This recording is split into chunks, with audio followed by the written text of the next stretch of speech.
Lonely Monk Productions. I don't know if y'all have heard the new album, The Art of Falling Apart by Serena Ryder, but yo, that's my Jawn!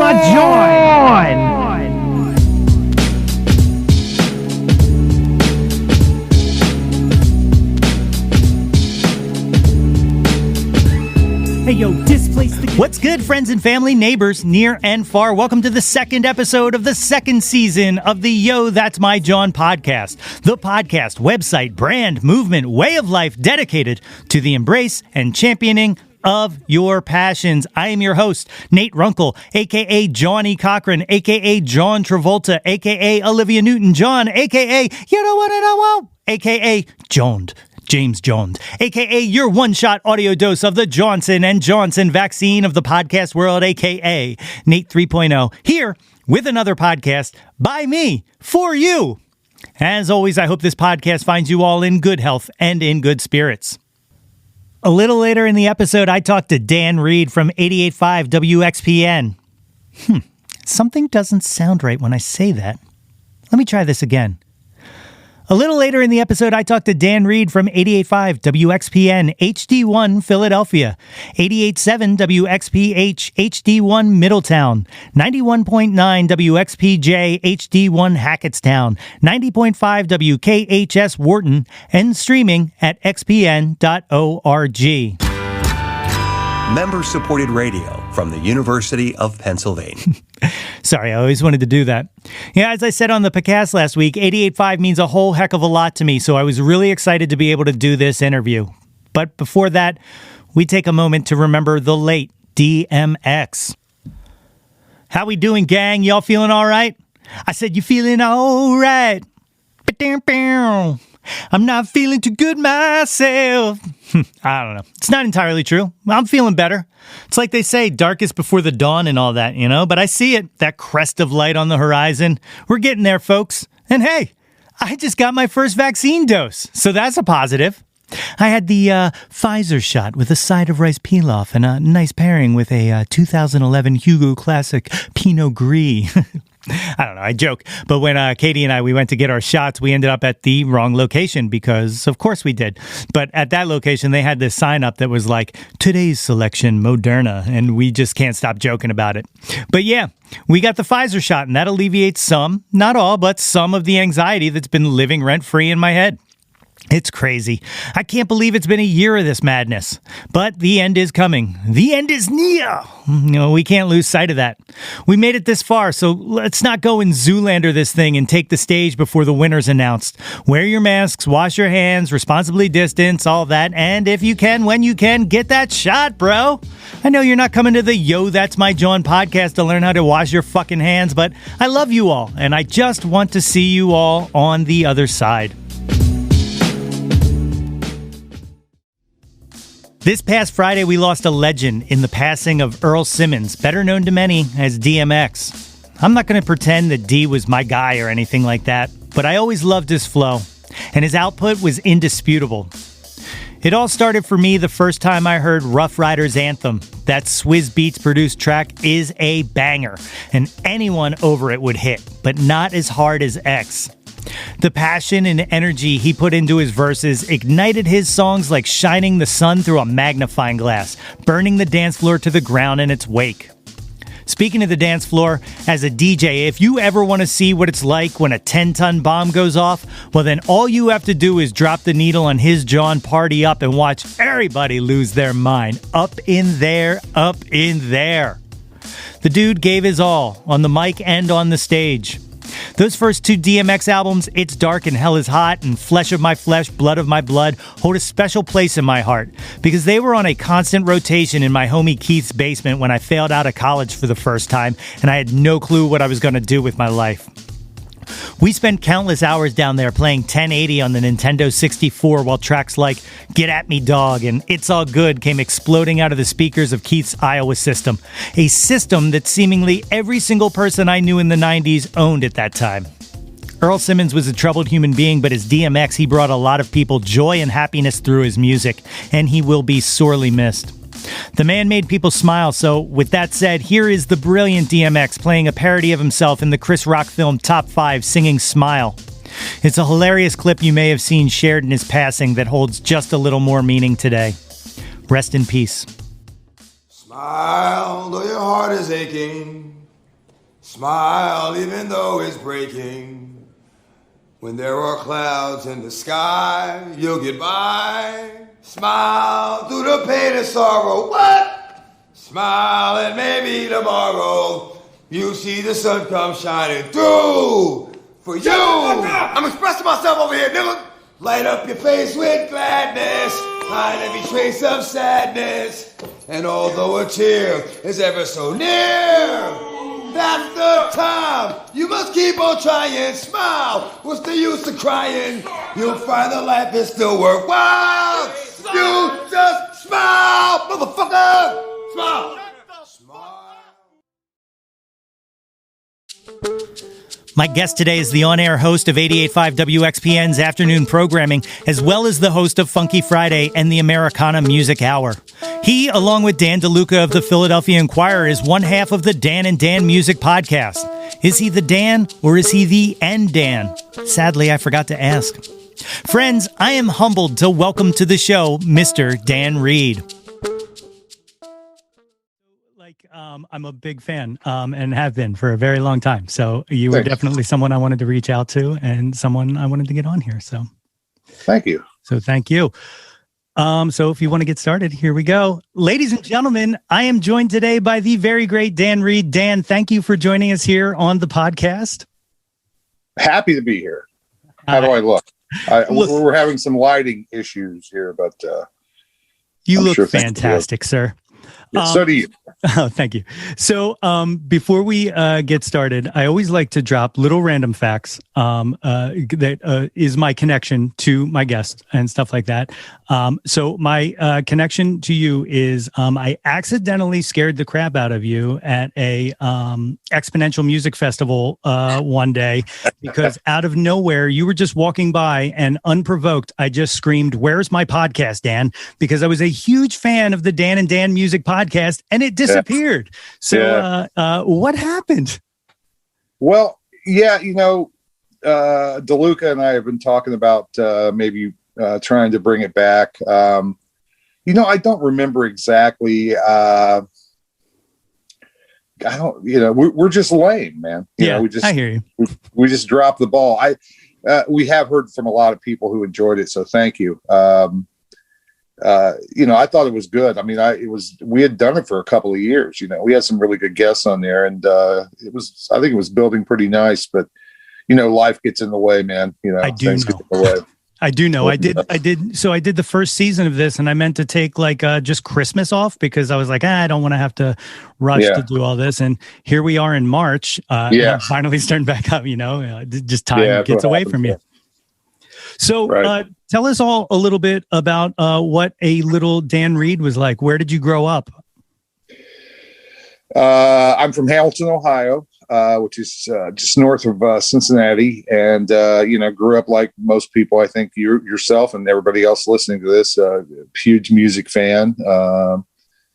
Can't remember a time I wasn't listening to the radio and, playing sports and growing up, man, doing the do there. I always did want to be in radio though. So I'm happy I was able to make a career out of it. That's awesome. So when you're a kid, what's playing around the house? Like, what were your parents listening to? Well, my dad was a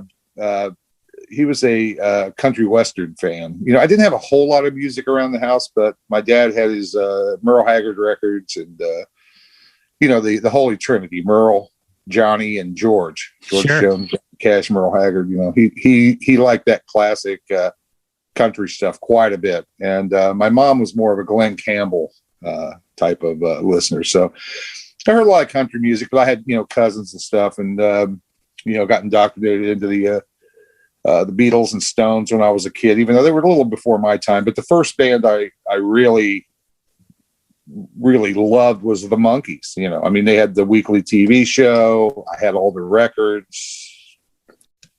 They were my favorites. You know, I mean, I just did a full rant two episodes ago about how I think the Monkees should be in the Rock and Roll Hall of Fame. I think so. Yeah. They were like phenomenal. I mean, like Nesmith alone wrote some really killer tracks. And it's just a shame that kind of the stigma of being a manufactured band has carried them, you know, further than the actual product that they put out, you know? Yeah. They were a prefab. They were the prefab four, indeed. But, you know, for a lot of kids my age, growing up with them and seeing them on TV every week, I mean, they were my heroes. You know, I was always a Mickey guy. Mickey was my favorite Monkee. And I'll go off into a story here, if you don't mind. Get in it. Back when I was in Louisville, the concert promoter in Louisville, this guy named Bill, was bringing Mickey and the late Davy Jones to Louisville to open up the new Monkee House at the Louisville Zoo. They brought them into play with opening act. What was the guy's name from the Brady Bunch? Played Greg Brady. Oh, Barry Williams. Barry Williams.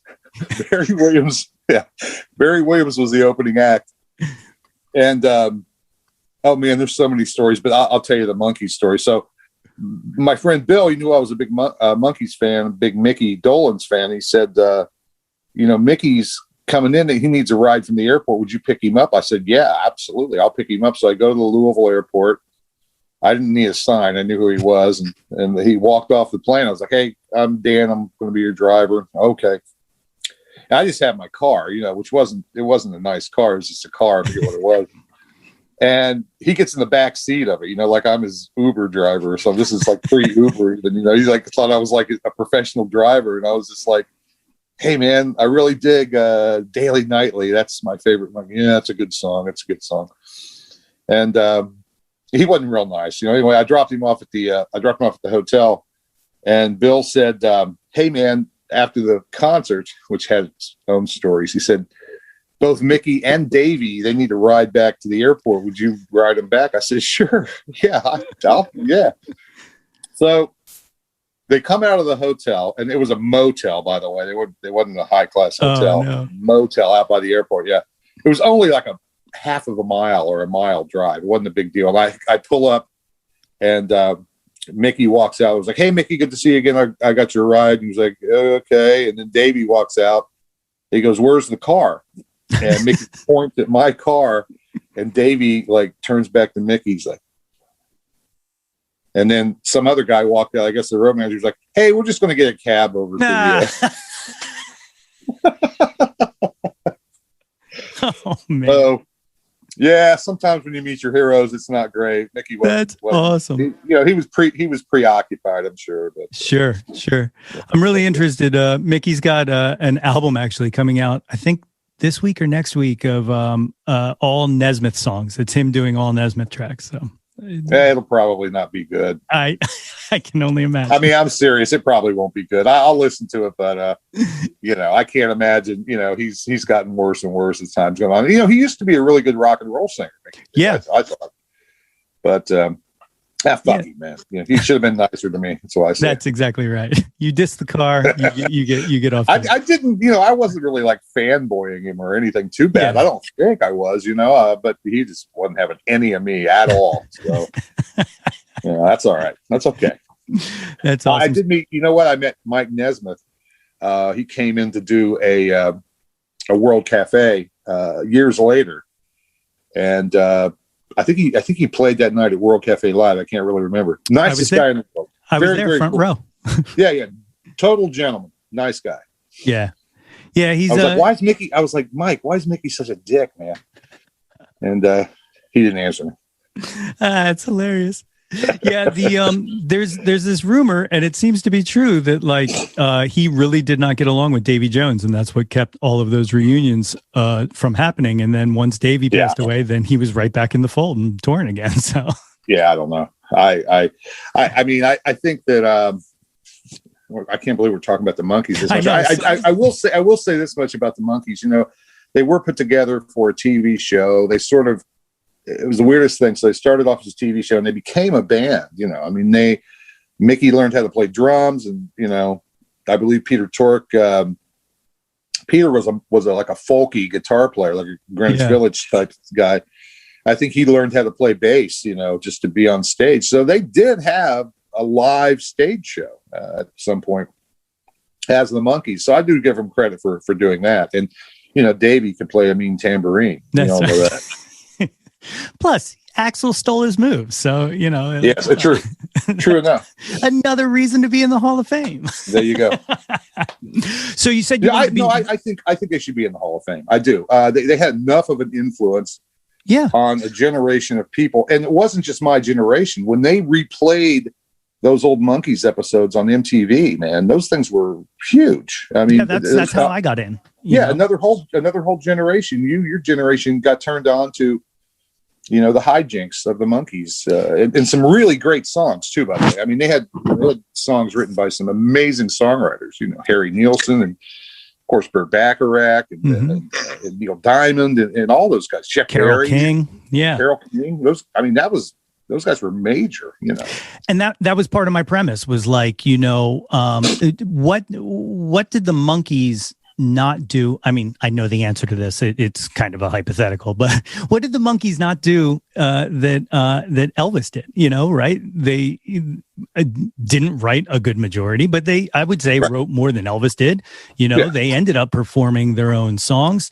Right. Elvis, a good amount of time was just using that guitar as a prop. Like I would say that, it seems fair that they should at least get a nomination, like not. No, I think you're right. I mean, I'll piss everybody off by saying this. I mean, I still say Elvis was overrated. Perhaps if I was part of that generation, I'd feel differently. But I'll take Little Richard and Jerry Lee Lewis. Oh my God, yeah, those guys over Elvis and Fats Domino, all those cats. I mean, I don't mind Elvis, but God, he got bad there in the 60s. Everybody blames it on Colonel Tom Parker, but Elvis could have done whatever he wanted to do, and he decided to do all that stuff. And went for the easy money and. A very lazy performer, I think, overall. I think he could have done a lot more. He's an amazing presence, a singer, incredibly handsome, charismatic individual. But I just always dug like Little Richard and Jerry Lee a lot more than Elvis. But like I said, I didn't grow up. I'm not that old, I didn't grow up back then. Perhaps if I would have seen, the Hillbilly Cat back in '56, I would be saying something different. I don't know. Yeah, I'm the same way. Jerry Lee is was like my guy. He's still living too. Unbelievable. Still outlived them all. Unbelievable. Yeah. So you said you wanted to be in radio almost your whole life, and I would guess music played a huge part of that. When do you think can you kind of pinpoint when you formulated like, oh, this is what I like and this is what I want to do? Like, was it any kind of particular album, concert, experience, anything like that just clicked and you were like, no, this is where I want to be? I don't know if there was anything in particular, but. I mean, I didn't, it's a pretty unlikely story. I mean, I didn't really think I would be able to do all this, even though I still had this conceit in my head that I'd be able to make a living being a radio disc jockey. I just didn't see how I was going to get there. Fortunately for me, there was my high school had a radio station. It was a vocational program. Okay. And we had our own radio station, and you go on the air, and I was on there for 2 years, so I got plenty of airtime in high school. So by the time I got to college, I was way ahead of most of those people. I had 2 years already making all the stupid mistakes, and I was able to get on a college radio station, when I was a freshman, and so I had another 3 or 4 years there of steady air work. So by the time I got out, I had a lot more experience. So my high school radio station, which it doesn't exist anymore, they sold the station a few years ago, which is sad. But that was the time when I said, I'm going to give this a go. I'm going to try to do this, But there were many times after that I figured I'd never have an opportunity to do it, but stuck with it. So yeah. Do you have any of those old tapes? No, I don't. But no, I wish I did. I don't. No. I was going to say, I would hope to be driving home from work one day and just hear one like, hey, let's take a listen to No. High School Dan. Not much has changed. It's about the same, man. I believe that. So then you go to college, you're working the college station. What was the first station outside of college that then you started with? Well, I saw an ad. I went to Ohio University in Athens, Ohio, and I saw an ad on the board in the communications department about a part-time job at this station called WOXY in Oxford, Ohio, which is where Miami of Ohio is Oxford, which is really close to where I'm from, same county, as a matter of fact. And I'd heard OXY before. I was just trying to get, I had never been paid to be on the radio before. I'd done plenty of college radio. And I sent a tape in and got the job. So, we started working weekend overnights and moved pretty quickly to pardon me, every day overnight, midnight to 6. And about 3 or 4 months after I got there, I was part of this team that we changed the format to this alternative rock format, which at the time, there was only a couple of radio stations, commercial radio stations in the country that did alternative rock. And we became one of the first, 97X. And so I was, I was there. I was the program director by the time I was like 22 years old. Wow. Yeah, I just sort of walked into it. I just happened to be there. And, that's sort of the story of my my radio life is I've been very fortunate to be in the right place at the right time. But I've also, you put yourself in that position by working hard, too. And I like to think that I have worked hard over the years. And I worked really hard and got that job. So, 97X became a very influential alternative rock station. It still gets mentioned when people talk about that era. So I was proud to be part of that. That was my first pro job was 97X. After that, I spent about 5 years in the concert business. Oh, really? Yeah, I did some booking and production kind of stuff. Did a lot of that, and then got back into radio, I guess around 91. That's when I got back in. Yeah. Okay. Well, so you helped essentially birth the alternative radio idea, and then you come in during the boom, right? So it's like, yeah, I when I got back into after I got out of the concert business, I answered an ad for a station that was sort of a folk station that was trying to change direction a little bit. And that was sort of the dawn of the AAA format, which is sort of what XPN is known to be. Sure. I mean, it had just started. So they asked me if I had any ideas, and I told them about this new format and, started doing that. And, again, right place, right time, that came along. Yeah. So I was there for a while, worked in North Carolina for 2 years. It's the same sort of format, and spent about 7 years in Louisville, Kentucky, which is where I was when I got this job. So I've been here since 2004. It'll be 16 years. Wait a minute, 17 years. Is that right? 2004. Yeah, it'll be 17 years this summer. Yeah, unbelievable. That's unbelievable. Incredible.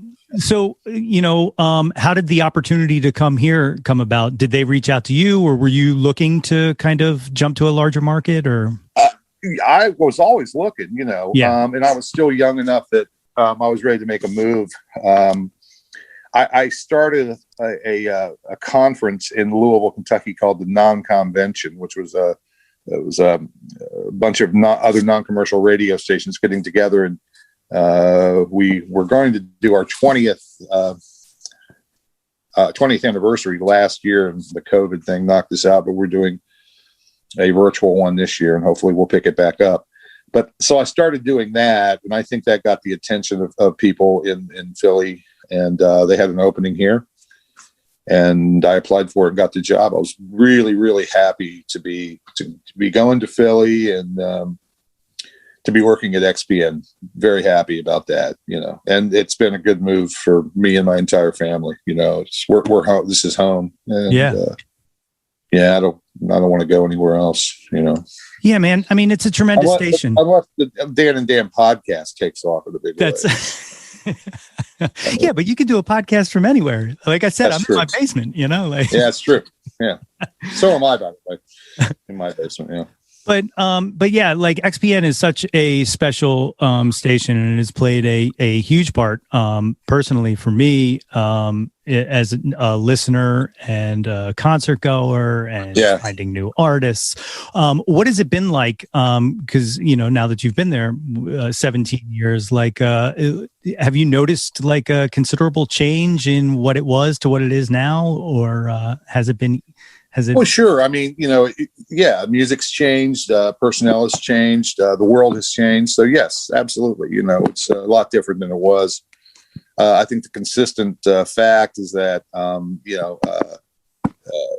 you've got a group of people that care deeply about the station at XPN, and a bunch of people that work really hard to make it the best it can be on all levels. It's the biggest station I've ever worked at. I've never worked at a station it's with many people working together as this is. This past year has been weird because of COVID, but we got a big staff, we got a big budget, we've got a lot of members, we've got a lot of listeners. It's a major market, it's a top 10 market. It's it's the real deal. It's the real life. And again, I think the thing that's stayed the same is that we try really hard to make the best station we possibly can. But yeah, music's it's changed musically. I think you could probably tell that as a listener. Yeah, sure. Because music's changed. We still play some of the favorites, of course. Our audience tends to be a little older than most like rock centric radio stations, but that's okay. I mean, we've got an incredible group of listeners, people that are musically inquisitive. They want to hear new stuff, but we're also able to play old stuff and be creative. Everybody that's on the air has a say in what we sound like and what we play. And man, for me to be on the air every day and I do the highs in the 70s at 6 o'clock, it's really, really, really fun for me. And there's a lot of creativity up and down the entire staff, and it's a special place to work. I'm really fortunate to be there, no doubt. I mean, it's like anything else. I mean, you have good days and bad days, and you don't agree with everything. But man, I mean, overall, God, for me at my age to be able to do what I do at this radio station right now, I'm incredibly fortunate. I mean, I hope everybody that works with me knows how fortunate I am to work with them too. I really am. It's a really good situation overall. It is. It's really something special. Like, and you mentioned the listenership. Like my girlfriend and I, we are Exponential Festival addicts. Essentially, we treated it as our official anniversary every year, because our first kind of real excursion was to the 2014. Cool, it was cool until you guys went and moved it to September. Now my whole anniversary is ruined. Hopefully the good news is it's not going to be as hot. That's definitely true. We were looking at a move to September because normally the last weekend of July, which is the hottest weekend in Philly. I think we were thinking about moving it to September a couple of years ago, and this just gave us the perfect excuse. But yeah, it's going to be in September this year. Hopefully by then, we'll be able to enjoy it. I mean, we're looking forward to it. We're working hard towards it. And for everything we've seen right now and heard right now, we should have a wonderful experience out there on the Camden waterfront. So. It's an amazing show. It's an amazing weekend, like every year. It is, and even in July, I mean, it flipped me out. I'm usually my job for the festival is usually anchoring the coverage on the radio. So I'm sitting in the radio booth, on the side of the stage, and I talk between the, I sort of, I anchor the coverage, like what's coming next and blah, blah, blah.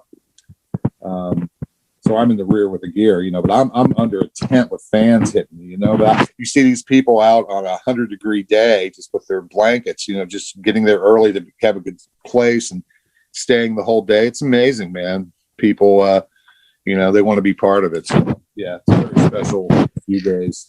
Yeah, I think a few years back during Mavis Staples' set was the hottest I've ever been in my life. Oh, yeah, man. It was brutal. It was really brutal. Oh, brutal. There's been a couple of weekends it's been like, wow. It's been really brutal, but hopefully not this year. In September it should be nicer. Yeah. So, you guys have broken a lot of artists. Are there any artists that have kind of exploded from the show or from the station that you feel personally like, I did this? Like this was something I'm proud that I mean, obviously their music did it, but Yeah, I don't know. Yeah, probably we probably had a hand in some artists. I'd have to think. I'm sure one of them is the band Dawes, who a lot of people like. I think there's been a lot of artists that have used XPN Airplay to sort of further what they're doing. I saw you had Ben Arnold on one of your. One of your podcasts. Did he talk any shit about me by any chance? He did not. Did he mention me at all? Did Ben thank me at all? He did not. He didn't thank me. Okay, I was going to thank him, but not now. I won't say he talked shit on anybody, but he did. I will say there might have been some slight at a band that. Which band? It was War on Drugs, and it was a compliment. He was saying he was listening to them, and he said he really enjoyed them. But then he was like, "But then I'm realizing it's just a Warren Zevon song, and that's what I like." And I was like, "All right, yeah, I get it." Yeah, I love War on Drugs. They're fantastic, but I love Ben too. I love Ben and his band, and I love his creative spirit and. Chutzpah, Sure. He works his ass off on his craft. I don't know if people know that about Ben, but Ben works really hard writing songs, and he takes it seriously, and always wants to bring his best to people. So I salute him for that. But he should have mentioned me in the podcast. I'm not real happy about that. I'm going to have a conversation with him as soon as I get off here. I happen to have his number, so I may call him. There it is. Give him the call. You guys can talk shit on me. Okay. I don't know you well enough. Okay, good. I'm sure. Hey, look, I'm sure once I get to know you, I'll have plenty of shit to talk about. That's exactly right. So, you kind of touched upon a few times the pandemic. Has it really affected the station? I mean, obviously, you can't put on as many events and stuff like that, so I'm sure it's got a revenue kind of effect. But have you noticed any kind of listenership challenges? I guess with no one driving. Yeah, that was the first thing we noticed, and that was not unique to us. That was every radio station realized They had a huge drop offs in their morning and afternoon drive times because people weren't going to work, and it's still hanging around. Listenership was off for us, and 99% of the other radio stations out there. I will say this, we've gone through some challenges with a lot of the businesses being closed, and I mean a lot of our underwriting comes from events, concert promoters and people promoting, what I'm talking about, people promoting festivals and events, and they didn't happen, they haven't happened. And so we definitely lost, a lot of money, which is why the underwriters who have hung in there and stayed with us, they're so much appreciated. our business support people who have been out there trying to sell. I mean, it's been a tough gig this past year. It's getting better. Hopefully it'll get better and better as things ease up here. People get vaccinated and we get back to real life. Hopefully things will pick up nicely. I will say that our membership, people supporting us by becoming members or renewing their membership, was incredible. Really? This past year. Yeah.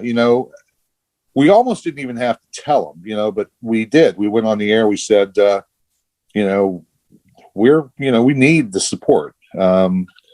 We hate to use the term now more than ever because we've used it before, but it really was true this past year. And we had incredible membership drives, just absolutely outstanding membership drives. People, deciding to become members at a higher level. We had a ton of new members this past drive, a ton of them. It's really, really, really rewarding to be on the other side of that, to see people support your station and the comments, man, that people gave us, why they give and how important XPN was during the pandemic to them. I mean, what can you say about that? I mean, I right back at them, I said, thank you. I mean, I was able to go in and be on the radio every day. I mean, that kept me sane. Yeah. It really did. I mean, it was the thanks went right back to people who listen because, no bullshit with this either. This is, I'm not a melodramatic guy, but I mean, the support we got this past year was unbelievable, just incredibly rewarding and just outstanding. Our members really, really came through. We got a ton of new people join us too. So all in all, we got hurt this past year, like most small businesses have. Yeah. We're trying to rebound. We've got good leadership and direction and, we know what we need to do. And we just try to keep making good radio, to keep people coming back. I mean, that's the most important thing, just trying to be creative, Yeah. Well, you guys are definitely succeeding and it's definitely well earned. As a member, we love you. I mean, Thank you, man. Thank you very much. It's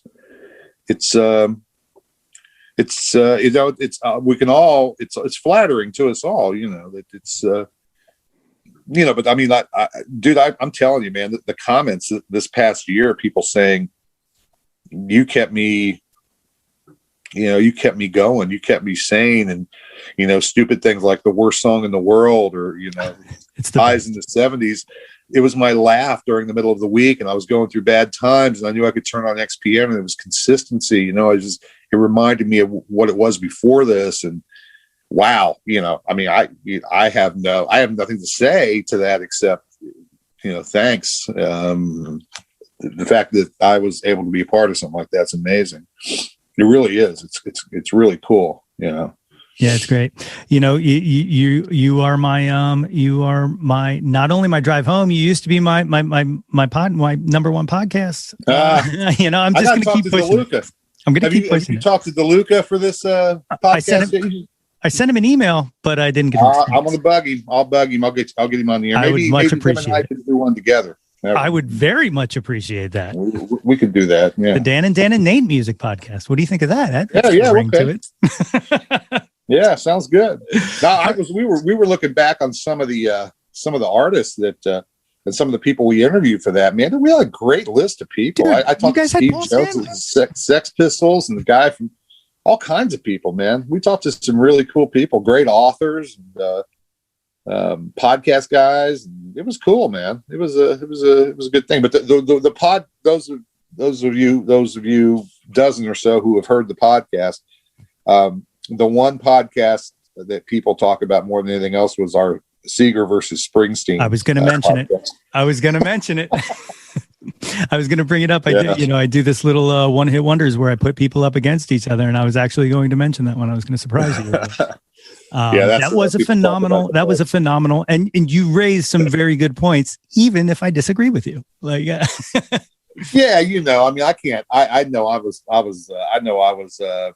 in a bad situation trying to compare Bob Seger to Bruce Springsteen in Philadelphia. I know I was going to lose and get shouted down, which I did. But, I was just I told Dan and he didn't believe me. When I was in high school, Bob Seger was tons bigger where I'm from than Bruce Springsteen was. It wasn't until Born in the USA that Springsteen got really, really huge in my part of the country, in the Midwest, Yeah. And, I heard Springsteen on the air, I heard Born to Run. And the first Springsteen album I bought, I think, was Darkness, which is my favorite. Darkness Angels Town is still my favorite Springsteen album. Yeah. But I like Bruce Bruce Springsteen, except for his new album. I don't think it's very good. We don't need to talk about it. Yeah. It's kind of boring, man. Yeah. But have you caught any of his podcast? Springsteen has a podcast? It's even better than that. Springsteen has a podcast with Barack Obama. It is. Oh, yeah. I haven't heard that yet. I heard about that though. That's it's right. unbelievable. Yeah. I was not prepared. I hit play and I'm like, what are these two going to talk about? And I was like, oh, what do they talk about? There's an entire episode about race, and Bruce talks about tells some incredible stories about the challenges of touring, like even into the 70s, in the 70s and early 80s, with Clarence in the band, and some of the issues that have come up and stuff like that. Yeah. And then Barack kind of tells some stories from his childhood and stuff. It was like, I was not prepared. I was like really just expecting them to just kind of shoot the shit and it be kind of a thing, but. Right. I'm sure it's good. I'm sure it's very good. Fans of both gentlemen there. So yeah, I have to give it a listen. Well, at this time, I would love to put you through the Jawntlet. This is a group of questions that I ask every single one of my guests, starting with the one-hit wonders. These just are pairing people up against each other, kind of like the Seeger versus Springsteen. But I will start with Hagar or Roth. David Lee, Diamond Dave. Yeah. Yeah. It's funny to me because I think I've only had who chose Sammy Hagar over David Lee Roth? I'm trying to think of who said it. But like there was only DeLuca one. Probably will. Really? That's hilarious. Number 2, Biggie or Tupac? Man, Tupac. I just think that I like Biggie, but for me the Tupac flow was much better. And there's 3 or 4 songs I think he did that I would put to top echelon of all hip hop. So I think, it's a goddamn shame both of them are gone, but for me, it's Tupac over Biggie. Yeah, it really is. I would really like to see what a mature Tupac looked like, because he had his moments where he would brush up against like these really brilliant kind of takes on things, and then, he's very highly intelligent man.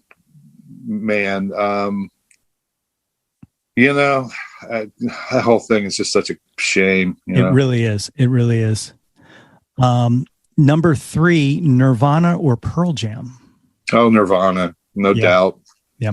When it comes to Pearl Jam, as far as I'm concerned, I like even flow, Yeah. When I first heard that, I kind of liked that. That sort of reminded me of like 70s classic rock a little bit, I think. Yeah. But I got to go with Nirvana, man. That was such a sea change for everything. Huge record, never mind. Unbelievable. Here's a funny story. I don't know that I told anyone this one on the podcast yet, but the first person to turn me on to Nirvana was my mother.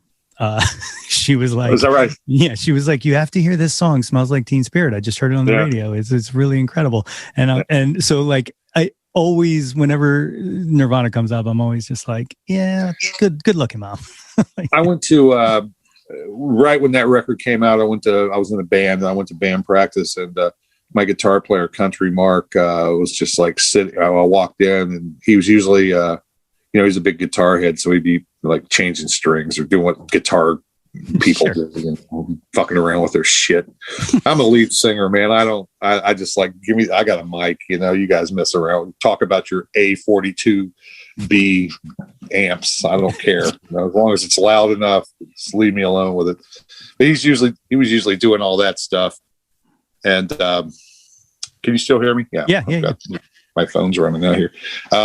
He was just sitting there sullen on the couch. I was like, "What's wrong?" He goes, "I just heard Smells Like Teen Spirit by Nirvana, and I don't think I can play music anymore. I can't. There's no way I could make up a song like that. It's just I'm deflated. Wow. I'm elated." But he said he was elated but deflated because he felt like he could never, I was like, well, I don't think many people could, dude. So get up and play the song I wrote. It's not nearly as good. It's not. Yeah. Number 4, the big one that always comes up: Beatles or Stones? Stones. Thank you. I love both of them. I love the Beatles, but no, I mean, I think you put Let It Bleed and Sticky Fingers and Exile on Main Street. I mean, that run of 3 albums right there. I think that was the run there. Yeah, even Beggar's Banquet was even great. Yeah, those 3 or 4 albums there in the late '60s, early '70s. There was no rock and roll ever like that. I mean, what a run! The Stones. They haven't made a really good record. I'll give you Tattoo You, sort of reluctantly, but I think their last great record was Some Girls, which is one of my favorite Stones albums. It's been a long, long time since they were great, but man, oh man, back in the day they were. I guess you got to give Beatles credit for getting out while the getting was good. Yeah. I always like to say that, like, I obviously love the Beatles as much as I love the Stones, but like the Beatles to me were like 3.5 super talented guys, whereas the Stones are just a better band. Like they were a band and they kick ass. Yeah, it's just for me, it's more the attitude and everything else in the songs. It was just more me than the Beatles were. Yeah, but I mean, obviously they were undeniable, on so many levels, but I'm more of a Stones guy. So on that tip, the next one, favorite Beatle. Wow. I used to always say John, but man, I love George Harrison too. I'm really into him lately, man. He's so great. God, he made such good songs. Yeah. McCartney had more hits, but man, I like George's solo output better than all the rest of them. 100%. I have to say that. He was in the background for so long, but I'll go with George, but John's right up there, man. I mean, I like John. I was always a John Lennon guy, but just like the past 10 years, I've been coming around to George. Yeah. The final one-hit wonder, Prince or MJ? Prince, it's always been Prince for me. Yeah. I you can't deny Michael Jackson's ability, but Prince was a badass, man. I mean, he, produced, wrote all those things for other people, was a fucking movie star. I mean, Prince. Yeah, I'm in it. Prince. I'm in it. Yeah. All right. So then the final, the way we wrap this up was with the top 10 countdown. I use the word Jawn to be anything you want it to be. So it doesn't have to be music. It can be a movie. It can be a feeling. It can be food. Anything you want it to be. It doesn't have to be music, though I usually tend to move towards music. Question number 1, what was your first Jawn? What was the first thing you remember being obsessed with? Probably the Monkees, really. Yeah. Yeah, I'll go with that. Bookending. Yeah. I like it. Number 2, what's your current Jawn? What are you feeling right now? Let me think about that. That's a good question. You know what, man? I would have to say I've been listening to a fair amount of jazz. I'm not trying to sound like, I've been listening to some jazz lately. But I love Thelonious Monk. God. That album Underground is, I could listen to it every night. I really could. In fact, I might listen to it when I'm done here. So T Monk is my current Jawn. Yeah. So the production company that I started that it produces all of this, which is literally just me, is called Lonely Monk Productions, taken from the Tabitha Soaring question of Bill Clinton, who's your favorite musician? He said Thelonious Monk, and she thought he said the loneliest monk. So Lonely Monk Productions. So that's good. That's funny. It is awesome that you picked that. Number 3, what was your first concert? Oh, the first concert that I really went to was opening act Robert Palmer, followed by Manfred Mann's Earth Band. Yes. And the headliner was the Dreamweaver, Gary Wright. Gary Wright. I love it. Riverfront Coliseum, Cincinnati, I think 1975. That's awesome. That is an awesome first concert. I like it. That was my first one. It wasn't awesome, but it was okay. I'm glad I got to see Robert Palmer. That was cool. Yeah. Number 4, which has taken on a whole new light since I wrote this question. What was your last concert? Oh man, that's a good one. Somebody asked me that earlier, and I'm trying to think. Dude, I don't know. I'm gonna say, you talking about a big concert or just a band I saw? Either one. It was probably some band at Dawson Street Pub, my favorite bar in Philly. 2 episodes in a row we've talked about the Dawson. I think it might have been Freddie Berman's Hawaiian band. God, if I forget the name of the band, he's going to kill me. What are they called? The Hawaiian guys. Oh God, hang on, I got to go look at this record here. Because my friend Freddie will be really pissed at me. Slowy in the Boats. Okay. That's what I'm going to say. Slowy in the Boats at Dawson Street Pub sometime in, the before times. Yeah. Yeah. In the before times. Yeah. It's funny. I was just, that's the second time Dawson Street has come up in 2 episodes. So, because I actually played open mic with Ben, and that was my connection piece. So he's been there before. Yeah. I believe I don't know if he's allowed back, but he has been there before. Number 5, what is your favorite concert you were ever at? Jesus, these are hard.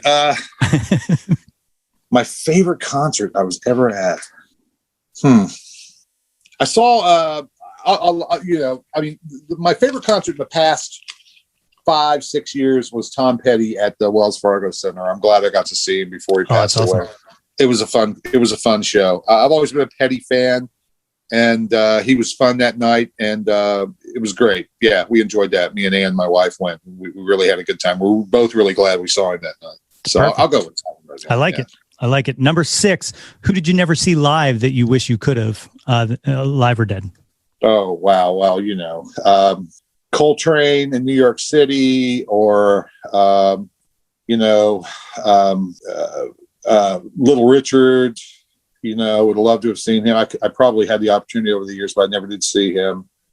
I'll go with those 2. Okay, perfect. To see Coltrane in the bar in New York City, though, I think would be. Could you imagine? Yeah, that would just. Coltrane,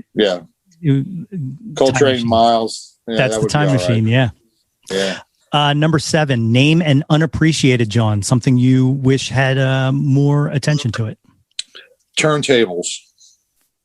I completely agree. We just moved into this house in March, last March, right in the middle of the fucking COVID. We were like COVID homeowners here. And I'm in my basement now. And so, I hooked my turntable back up, and everybody needs to get a record player and some records, because it's not like listening to your iPad or even if you've got a great stereo. I mean, you got to get a record player. You got to get some records.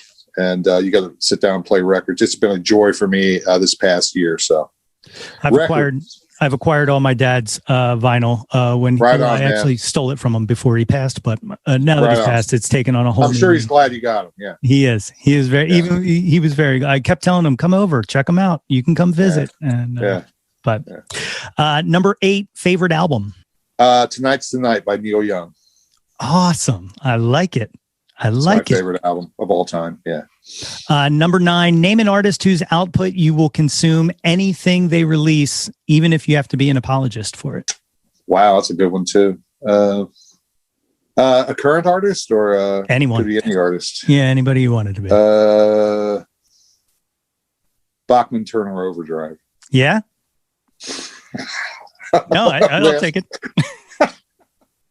Now, does that include Tal Bachman? Bachman's. Oh, I like Tal Bachman. What was the name of that song? She's So High. He's So High. That was a good song. That was a goddamn good song. That was a goddamn good song. I agree with you on that one. The way this whole Yo, That's My Jawn thing started was just me being unapologetic about pop music that I like. Yeah. And that's what birthed the website before it became this whole thing. But Tall Bachman, She's So High. I'd have to think about that. That's a really good question. I'd have to think about that a little bit. I've always been an apologist for Seeger. He hasn't made, he's made great records, but sometimes he hasn't. Sonic Youth too. I can always find something on their records that I like, even though I think they've been up and down too. So yeah, sure. The 10th and final of the top 10 countdown. What is your favorite Jawn of all time? Again, can be anything you want it to be.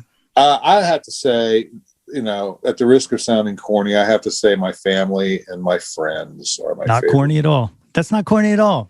That's beautiful. And this year has made it even more apparent that, we're not complete without them. And I miss seeing everybody, my family and my friends, even here in Philly. I mean, there's a lot of friends I haven't seen for a year, man. Yeah, I know. It's been really challenging, and been tough.